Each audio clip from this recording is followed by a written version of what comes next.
talk about putting plants to work in your landscape, or putting plants to work growing in every landscape. So we want to talk about some very common landscape scenarios. We want to talk about some things where we have specific problems we need to solve. So this is not a landscape design per se, and I'll get to that in just a moment. So the things we're going to talk about today, number one is probably the screen. Some kind of a screen, neighbors, an unpleasant view, what have you. A hillside or a slope, searing Nebraska sun, some kind of a wind block. And I'm talking about a small wind block, perhaps between houses. This is not a windbreak per se, a large acreage or rural windbreak. And then we talk about some wet areas. Want to give you some options and considerations for those particular spots. We want to talk about some possible tree and shrub suggestions, and then maybe even some perennial suggestions to fit in those places. And perennials is something that we have a little familiarity with here at Great Plains, but we don't really traffic in them just yet. It's something we're working up to, and we're using more and more of them in our designs. And it's something that fits very well with some of the other native trees and shrubs that we offer. So the reason I don't want to talk about design is because there are two laws or two corollaries in my particular life, right? So the first one would be, and it's not shown here, would be my wife dresses me before we have to go anywhere important. And the corollary to that would be, you're not wearing that, are you? That's what my wife has said to me on multiple occasions. And it applies to design, right? If you are looking for the right plant in the right place, I feel that's something I can help you with an appropriate dose of humility and the recognition that I've killed some plants. I feel like I have enough expertise to get the right plant in the right place for you. But if you are looking for a happy place in your landscape, you're looking for a little bit of feng shui or a little bit of hygge, I'm not your guy. I have colleagues that can help you, and we'd be happy to do that. But the design aspect, the concept aspect is not my strength. So today we chose the problems with plants. So let's talk about our number one request, and that is a screen.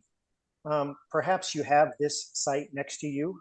This could be the neighbor's yard. For a long time, up until this summer, earlier this summer, this was my neighbor's yard. Luckily, I already had a fence in place and I didn't have to deal with it, but this was my neighbor's yard. It could be one of these situations where you've got a really nasty mess, and that's probably a legal situation more than a landscape situation. And a very common one is the one we see here on the right, where we have a two-story house behind us or to the side of us with a deck, and they're looking directly down into the yard. That is probably by far, if we were to make a tally on the whiteboard here in the office, we would probably have that one far and above any other request. So let's talk about this just a little bit. What are some limitations that we have with the screen? Especially in an urban situation, we often have some space limitations. Now, in the one where I had the deck there, there's the back of the yard, and not so much of a space consideration or space limitation.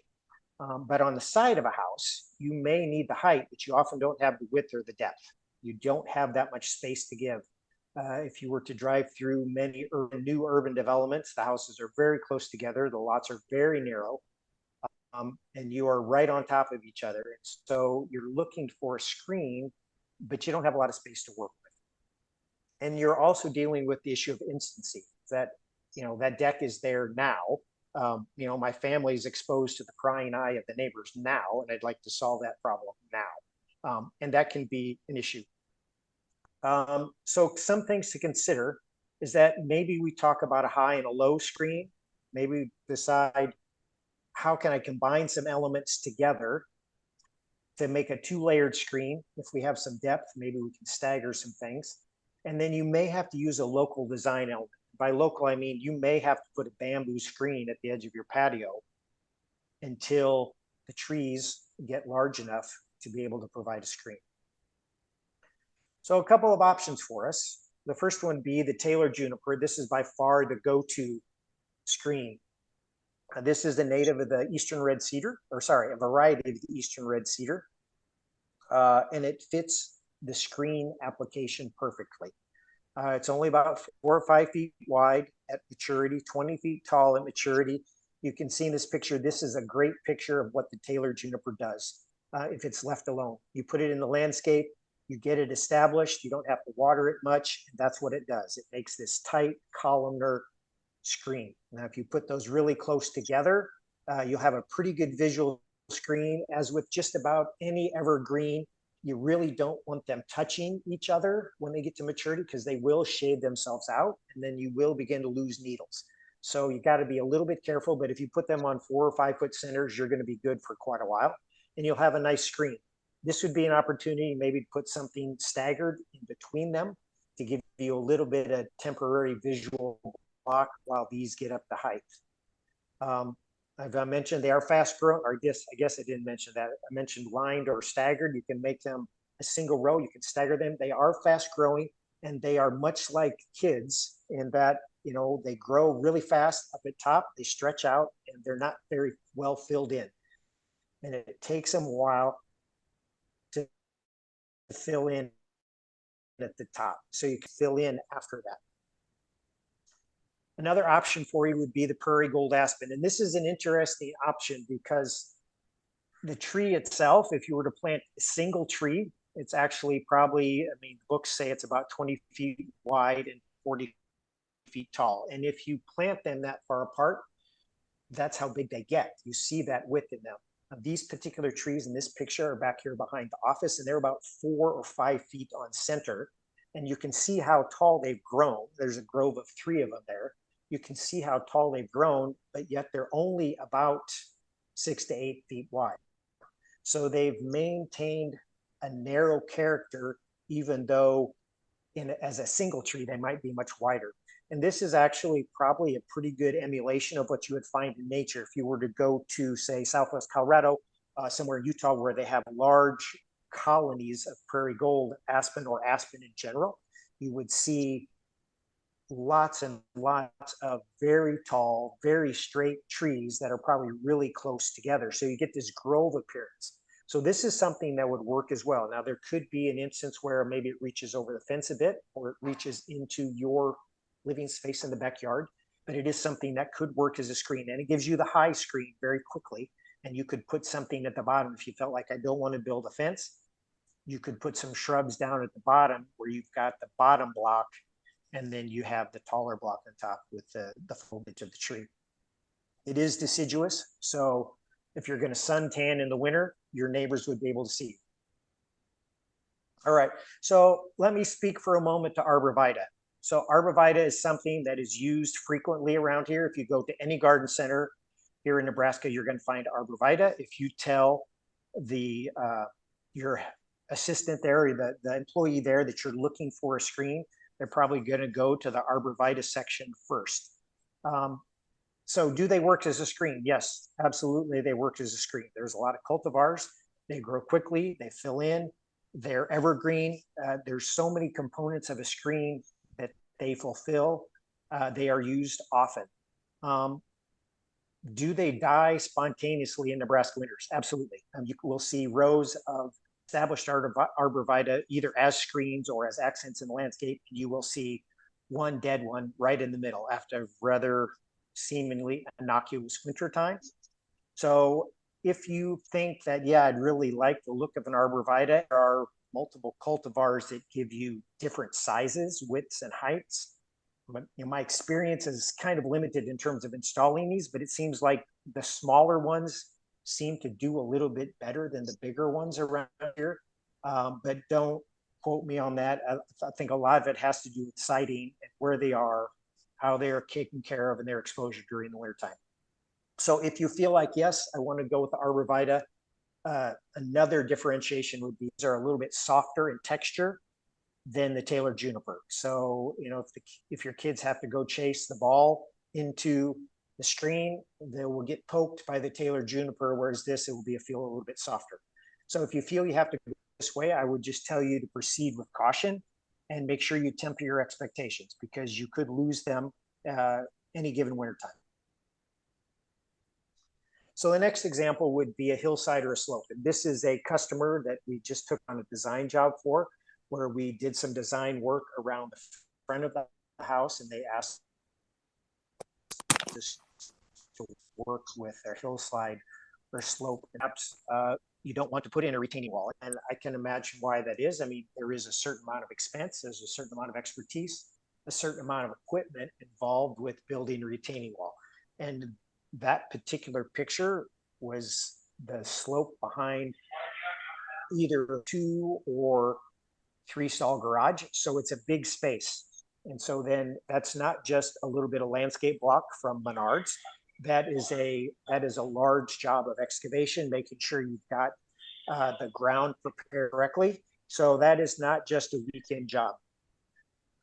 Another thing to consider is even if you go with plants in that area, trees and shrubs, you're going to have some corrosion control until those plants filled in. So one way you can do that, it might stagger the plants of location, the location of the plants across the face of the slope. So you don't have these long runs of bare soil where water is gaining momentum.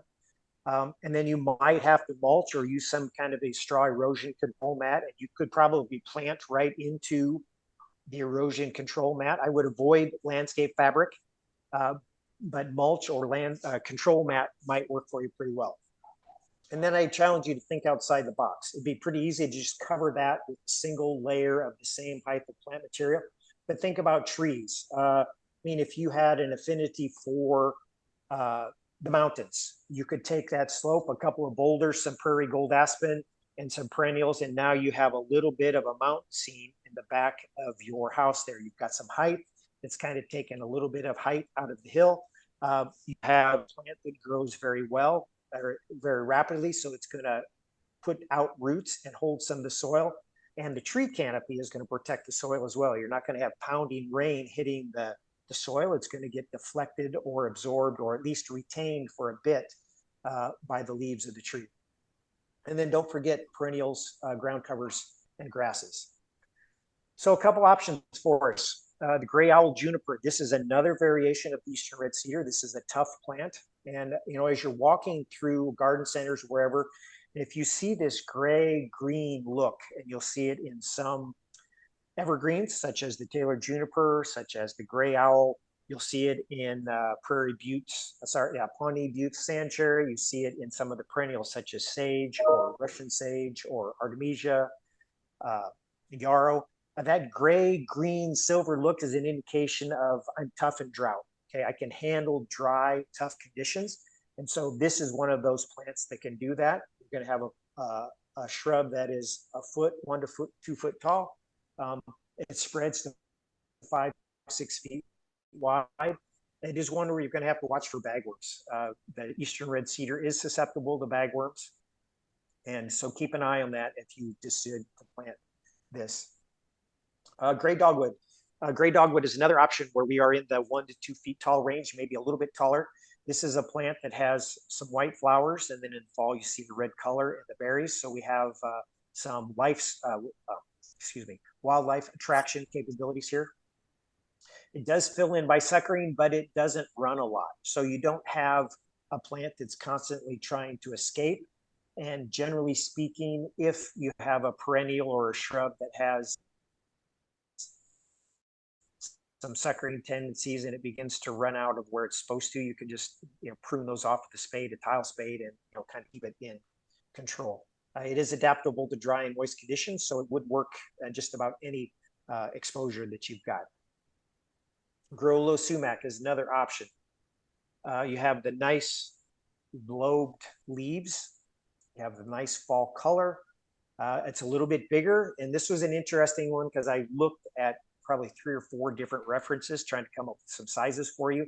And they said anything from 2 to 6 feet tall and 6 to 8 feet wide, which isn't very helpful at all. I would say based on experience, 2 feet tall is a little bit short. 3 to 4 is probably closer to reality.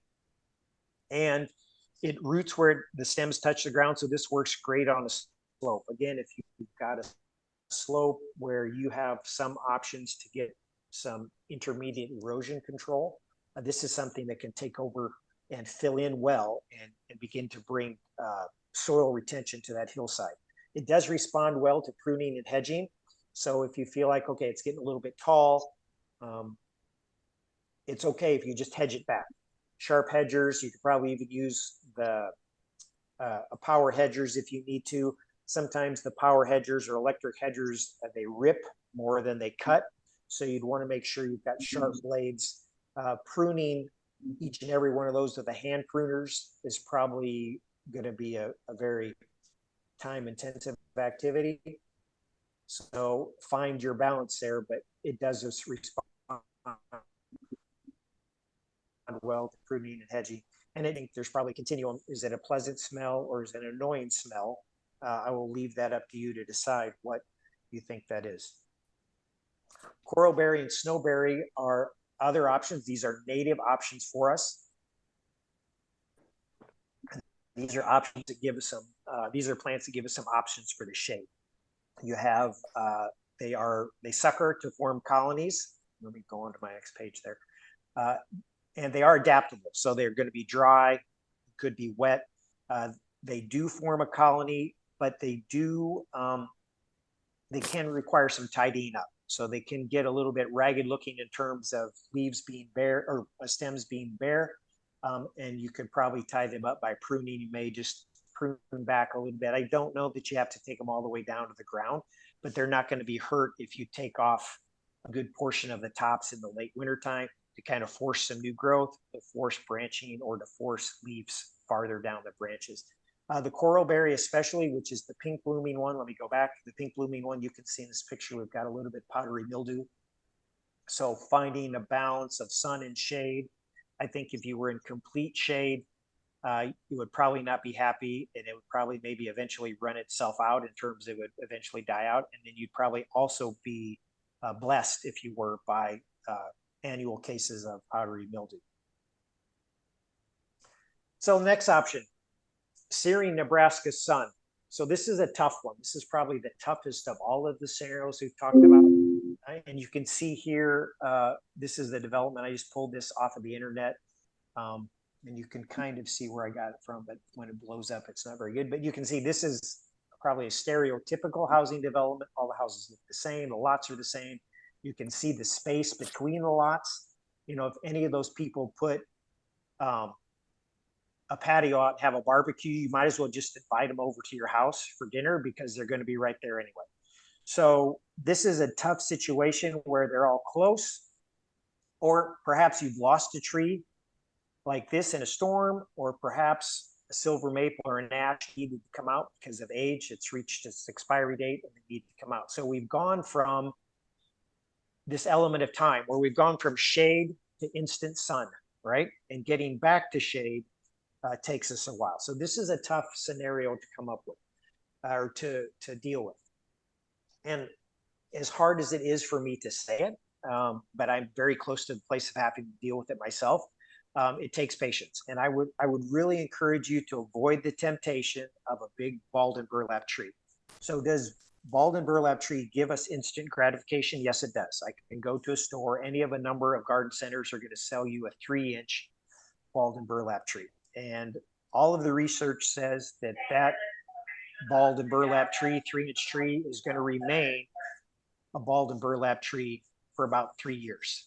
For every inch of caliper, that tree is essentially waiting and rebuilding its root mass until it puts on additional top growth. By the time you plant a smaller tree, a younger tree, perhaps a number 7 or a number 15, that is maybe only an inch of caliper, inch and a half. By the time that balled and burlap tree has decided to begin top growth, because it now has enough roots to support all the foliage on top, the younger tree will have established, started to grow, and probably overtaken that other tree in size. So you've gained 3 years of growth to be the same place, and your chances of success are much better. Enough of the pulpit there. So we need a fast growing tree, but we need a strong tree. What I don't want is a tree that's going to grow fast and then break off in the wind or throw a branch on my gutter or something like that. This concept of shadow planting, and I've heard that in multiple different horticultural venues. I could not find any references that gave me a good definition. So by shallow planting, I'm referring to the concept of, I know I'm going to have to replace this tree, right? It could be, maybe it's getting old. Maybe I know I'm going to expand my patio and this tree has to come out, or I'm going to expand my house and it has to come out, or it's got health issues. So shadow planting is, where do I want the next tree to go? And so rather than waiting to go from shade to instant sun, perhaps I plant a tree now in a place where it will continue to grow and establish, in with the recognition that in a couple of years, I'm going to take out the other one. Now I'm still going to be short of full shade, but at least I've got it started. And I've seen it done and it works, but I couldn't find any references for it. So again, I go back to a short-term design fix, and that is, if your tree is on the south side or west side of your house and you lose it and you're back in the sun, you may have to get an umbrella, you may have to get a pergola, because a tree is simply not going to fill in as fast as that big. A new tree is not going to fill in as fast as that old tree did. So a couple options for us. The first one would be the Princeton American elm or some of the elm hybrids. These are large trees. You are familiar with elm trees. You have this large, or this very graceful vase-shaped canopy. Very tall, 50 to 60 feet wide, 50 to 60 feet tall. The Princeton elm happens to be Dutch elm disease resistant, and it also happens to do a pretty good job of tolerating elm leaf beetle chew, so it doesn't get quite as tattered as some of the smaller leafed elms. This is a larger leafed elm, so you have some nice shade. This is a tough, drought-tolerant tree once it's established. Does well in hot areas, dusty areas. This is just a tough tree that grows fast.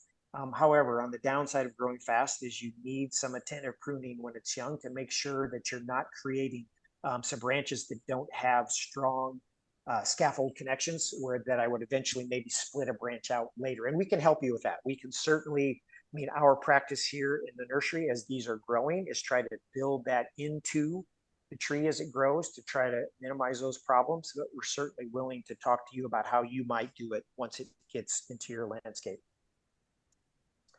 Another option is the American sycamore. So this is a big tree. So we're talking about a big space here. This is a tree that is 80 by 80 at maturity. You can see what it looks like in the wintertime. And in Lincoln, where I live up in Havelock area, there are some massive specimens, and they look just like this tree on the right. You have the brown bark on the bottom, these large scaffold branches, the white camouflage. It's a beautiful tree, but it's a big tree and it grows fast. This is something that would fill in fast and you would have good shade eventually.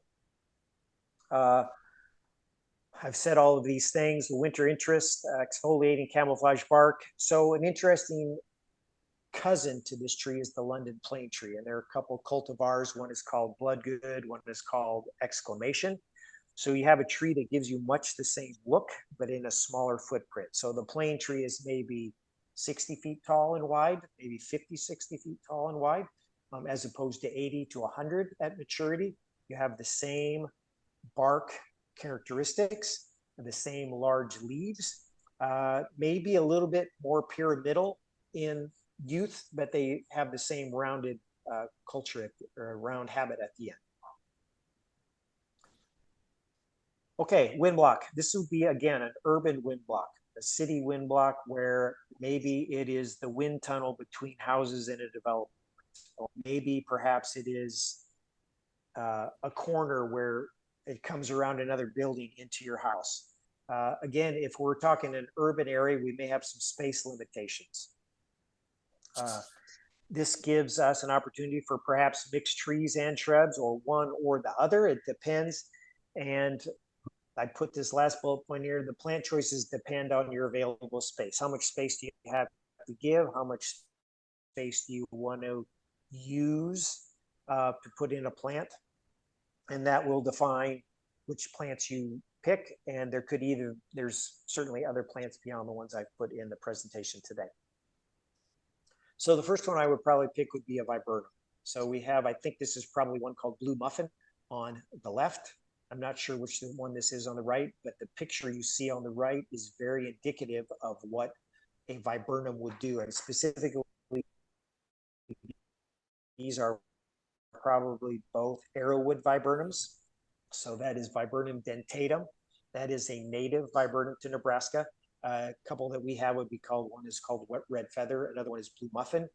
American cranberry bush would be something that would also work, perhaps not as dense in terms of its branching habit. It still would work. And then a nannyberry or Viburnum lantego would also be another one to work. These are not super fast growing, but they do have very dense branching. I did not put on here that they have, usually they have pretty good fall color, depending on which one you select. I have two in my yard. One's called Raspberry Tart. One's called Deems Arrowwood. And I bought those specifically so that I could have fruit for the birds. For dentatum, arrowwoods, viburnum dentatum, you do require pollinizer. And I think you can use a cultivar plus the straight species. I'm trying to confirm that in some of my own personal research, just to be able to be more helpful for customers.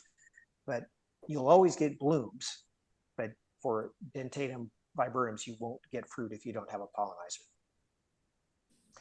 Another option would be some of the chokeberries. So the Iroquois Beauty chokeberry is something that would work, and you can see the various characteristics of this chokeberry here on the right. We have the white blooms in the spring. We have berries that hang in the fall or in the summer and into the fall, and most of those will hang into the winter time as winter interest or late season, early season food for birds. And then we have some very nice fall color. We have some oranges and some reds.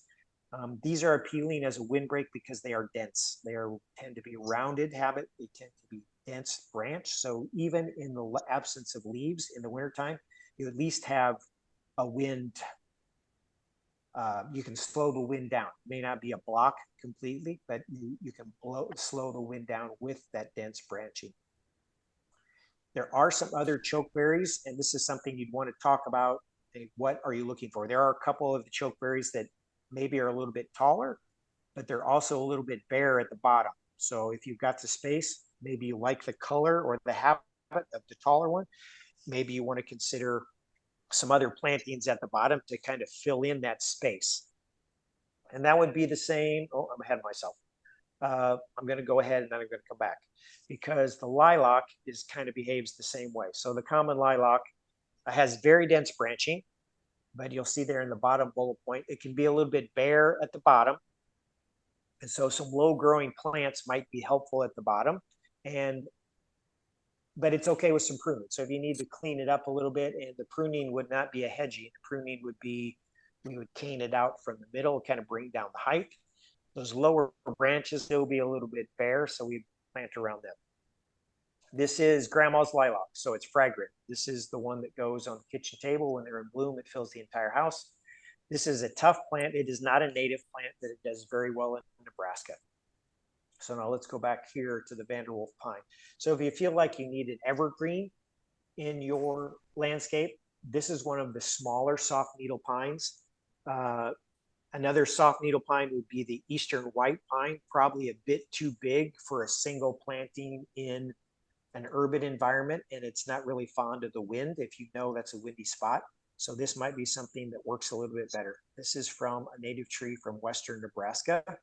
Now the native tree is the limber pine.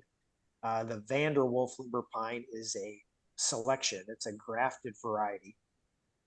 You see the size there, 20 feet tall, 15 feet wide. Most evergreens are in the 6 to 8 inches per year in terms of growth.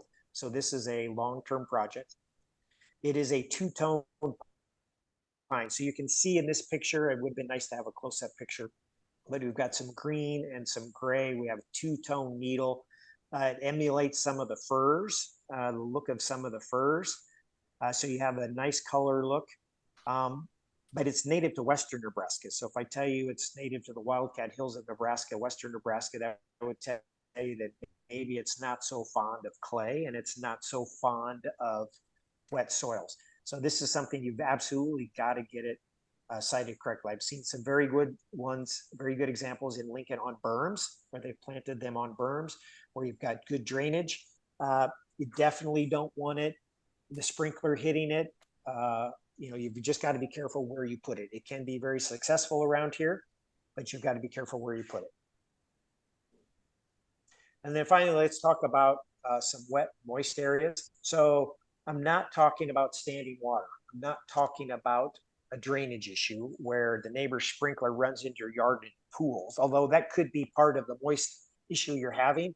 You need to address the drainage area first. That could be, you need maybe put in a piece of drain tile in to get rid of most of it.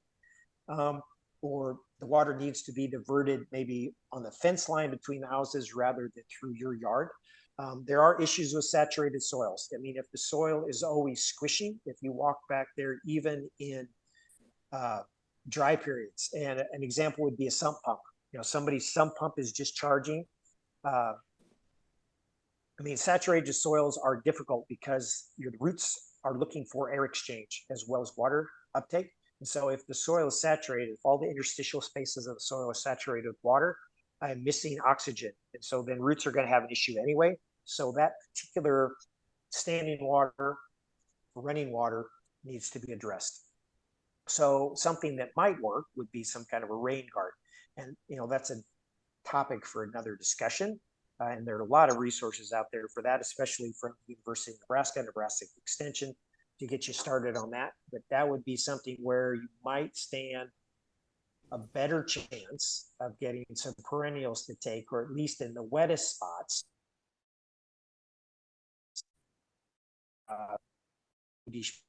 species. So again, yard after a rain multiple inches deep, I might be talking about something like this, where I have a couple of low spots that drain slowly. And I'm especially probably talking about this area on the bottom left, where you can obviously see the culvert there. You can see that's the low spot between three houses.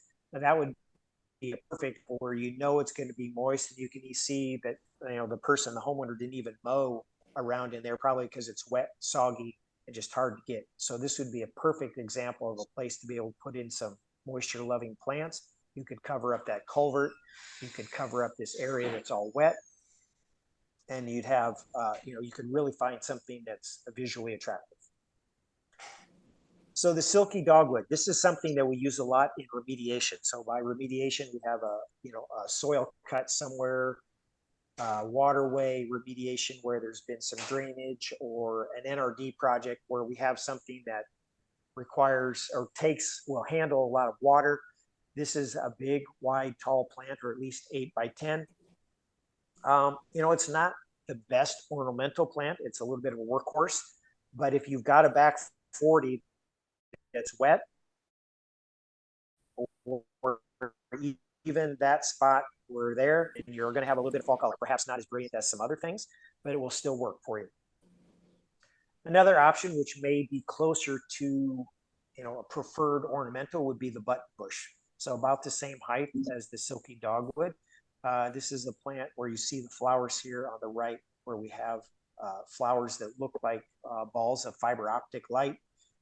Those are absolutely beloved by pollinators. When these are in bloom, you will see them covered by flies. You'll see them covered by bees. You'll see them butterflies, wasps. Anything that we would consider a pollinator loves these. This is a native plant.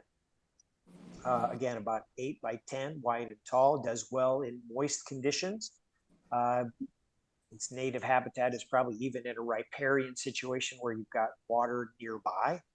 Good fall color in full sun. You get some oranges and some reds. It's probably not brilliant orange and red, but you have shades of orange and red. So it does well. It gives you a nice fall play. The nutlets will hang. The fruit will turn into little bronze soccer balls, and they'll hang on the tree to give you some interest in the wintertime. If you don't have that much space, if you feel like 8 by 10 is too big, sugar shack is an option. Sugar shack is a dwarf button bush, handles the same characteristics, handles the same situation, does well with moisture, has good fall color, has the same kind of fruit, but is only about 4 by 5 feet tall by 5 feet wide. So that would be an option. Elderberry, this is one that you probably heard of. This show is just finished in the ditches. My drive into work, I spent July seeing all the cream colored blooms in the ditches, and now they've all turned to purple. And I would imagine most of them are gone by now.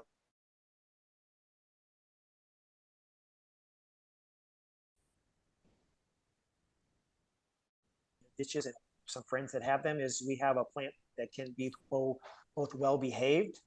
In other words, yes, it's 6 to 8 feet tall and 6 to 8 feet wide, or it can be a little bit unkempt, maybe a little bit tall, maybe a little bit gangly, maybe sometimes can't even support its own weight. I don't know that I have enough experience to tell you what exactly causes it to be so tall and gangly. It could be, in this particular application I'm thinking of, it may not be getting quite enough sun, but I don't know for sure. So just be aware of that. So this may not be a front yard plant. It may be a backyard plant, just because I don't know how, what it's going to do, what kind of space you have to give. As I mentioned, you've got July blossoms. They're kind of a creamy white, not necessarily pure white. And then you have the August purple berries. And this is beloved by birds, beloved by humans, elderberry syrup for syrups, botanicals. You do need to make sure you cook it. You're not supposed to eat them raw. Birds get away with eating it raw, but apparently humans cannot. Some tree options. These are big trees. The peach leaf and the black willow, both of these are native trees. These are big trees, 40 feet tall, wide or more. Fast growth. I think you would probably know that willows grow fast. You see them in the ditches all over the place. So they are short-lived, and there's generally a pretty good correlation between growth rate and lifespan. And so they will grow fast and they will die hard. And you will see branches lost, rot. Fast growth wood is typically, more susceptible to insects, different types of diseases or injury. So they are short-lived, but it is a keystone species. And if you've read any of our newsletters or social media posts, we've talked about keystone species. Or a keystone species are certain genera of plants that support a wide variety of lepidopterids. So moths and butterflies use this as a larval host plant. So you have a large number of species of moths and butterflies lay their eggs here. The larvae feed on the leaves. Mother Nature is rough, so then those caterpillars are then consumed by birds. So we have this is a vital part of the local food chain. This is a reason you might pick bald cypress. This is the reason why bald cypress does so well. You can see this is standing water, and we just mentioned that we're not necessarily talking about standing water, but this is why bald cypress is a good option for a moist place. This is a plant that is adaptable to the swamps that you can see here. It is adaptable in Nebraska. This formation of knees, they're called, allows it to breathe above the saturated soil. The straight species is a relatively large tree. The state champion is located on East Campus, right by the library. Let's see, that'd be the southeast corner of the library on East Campus, and it is easily probably 78 feet tall and probably 50 feet wide. I haven't taken my tape measure over there, but it is a big, beautiful tree. Shawnee Brave is an option that's a little bit narrower. Shawnee Brave is probably 20 feet wide, 25 feet wide. Still a relatively tall tree. 25 feet wide is still a pretty big tree, but it's not the same as 50 or 60 or 70. And this is a deciduous evergreen, so you will have green during the summer. You will have a nice, beautiful orange bronze during the fall. All those needles will drop. You'll have a bare tree in the wintertime, and then you'll have regrowth of the needles in the spring. Those needles will make a very, very nice looking bronze mat underneath your tree. And then finally, we talked a little bit about perennials here and there. We didn't give you many specifics, but these are some perennials that would work very well in a wet environment. Joe Pye weed, there's a couple of different varieties. There's some tall varieties and some small varieties, shorter varieties. Siberian iris would work as well. You have flowers in the spring and some glossy blades of leaves in the rest of the year. Hardy hibiscus are just finishing their bloom, but you've got a big dinner plate sized flowers, multiple colors in the pink and red range, pink, red, and white range. Monarda, multiple different colors of Monarda. And then sedges. These are all things that would work very well in a wet area where you could build a landscape in a wetter area and maybe work your way out from the wettest area to more trees and shrubs. All righty, so that's all I've got. Those are our landscape scenarios for today. Do we have any questions? Thanks for tuning in this summer. We've talked about drought, we've talked about roots, and now we've talked about some specific situations. Feel free to send an email. You can also send an email to info@greatplainsnursery.com if you don't feel like you can trust me. So we would love to be able to talk to you about stuff. I mean, we are really trying to emphasize education. So yes, we grow and sell plants. That's how we pay the bills. But we also want to educate you about how to do it, right? We don't want it to be a place where you just come, trust us, and then just go buy stuff. Come talk to us. Let's talk about questions that you have. Let's learn together about how all this stuff runs together. I see